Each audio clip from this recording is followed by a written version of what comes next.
Hey YouTube, got another Axis and Allies 1914 video for you. This one is being put together by special request. I had a fan ask for a video about tanks and their use. Now, in most games that I have played, the rules say that tanks cannot be purchased till till the fourth turn, and usually the game is going pretty one-sided, either in favor of the Central Powers or the Allies at that point. And so while we have purchased tanks and used them, they haven't been as definitive. They haven't played as definitive of a role as perhaps one might think if we could get them earlier in game. But I did want to make a quick video to explain what I think is important when it comes to tanks and how I would recommend using them effectively. So there are a couple things to keep in mind. The biggest one for me, and this comes down to the very nature of the tanks, the fact that they are far better on offense than they are on defense. Not only in terms of how likely it is to roll a hit, but also because they're able to absorb hits for your troops, which can be very important, especially in big battles. Just being able to absorb a couple of hits is, that can turn the tide.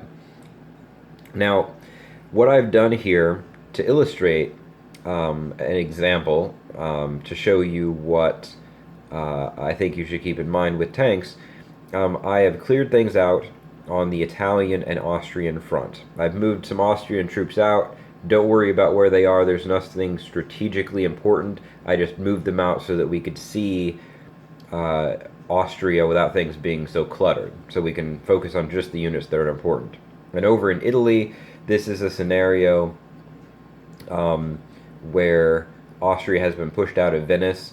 This could just as easily be Germany gets pushed out of Belgium, or France gets pushed out of Lorraine, or something like that. What I'm trying to illustrate here is a situation where you have a sizable enemy force. In this case, we'll be playing the role of the Austrians, since they're the ones with the tanks.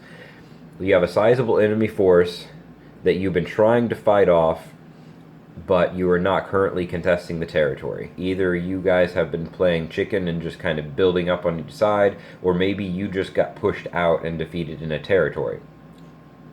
It doesn't really matter which. The point is you aren't there, and that's a territory you want. Well, your tanks have to be placed in your capital, and unless the enemy is knocking on your doorstep, that is not going to be close enough if you aren't contesting a territory to double move it into. And because tanks aren't as good on defense as they are on offense, I do like the idea of trying to bog down the enemy first, and then the next time send those tanks in.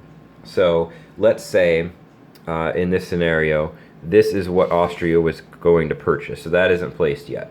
So first thing it's going to do, it's going to attack here. Both sides have quite a few units.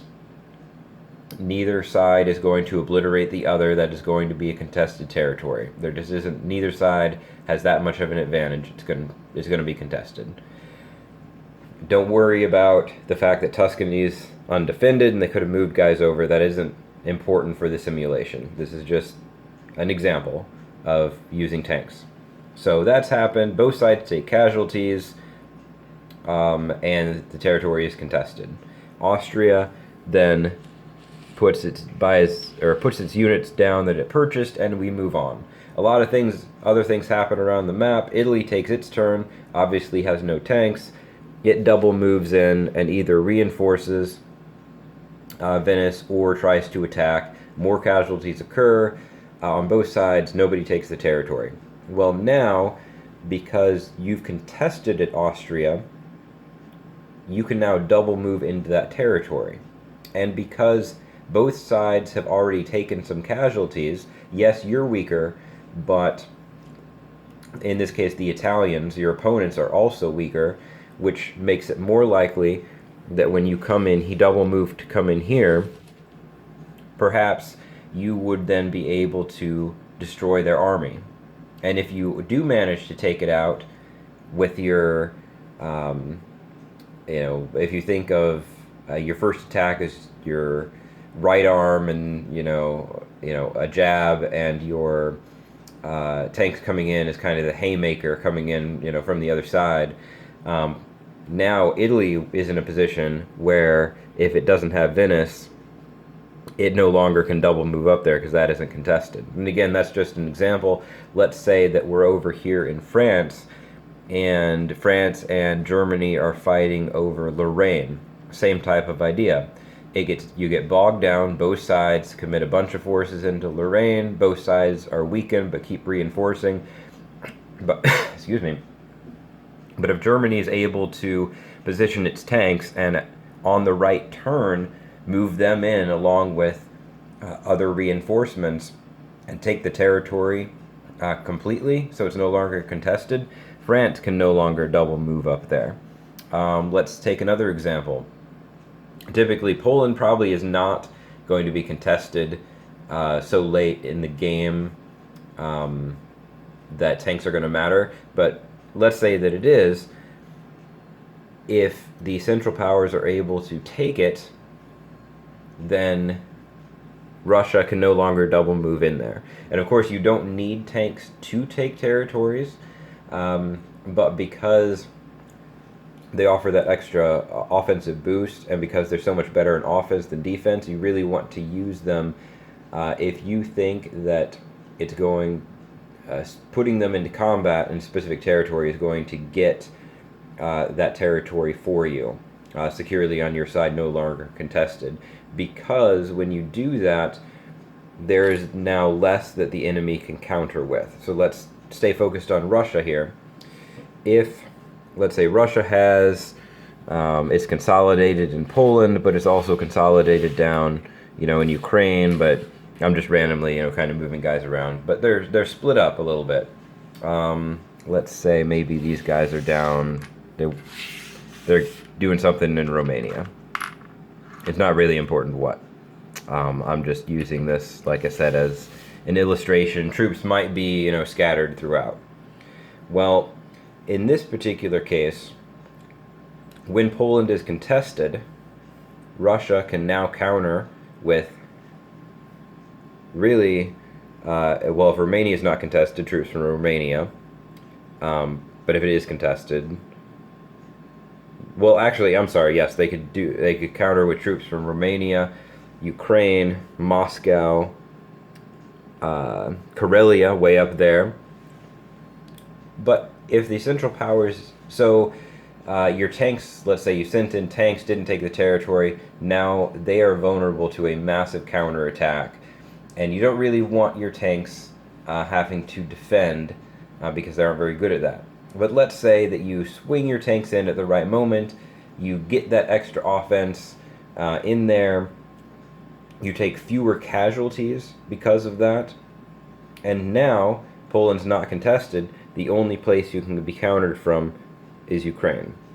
So tanks are good. I do like using them for the right reasons, but you have to know and you have to understand and appreciate their strengths. They are good for a final, like a finishing move, or if you're just kind of forcing your way into enemy territory, they're good at giving you that little bit of extra boost simply because fewer of your units are going to take casualties. But you do not want to put them in a situation where they're in a territory that is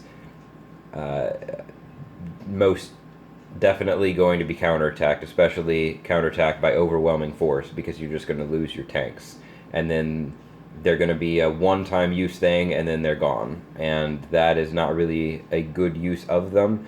It's not an effective, efficient use of that money that you spent on them. You could have spent it on something else if you don't want to, or have difficulty kind of planning that ahead. Like I said, I usually like to get a couple tanks if I feel like I'm playing a country that has the economy to afford that.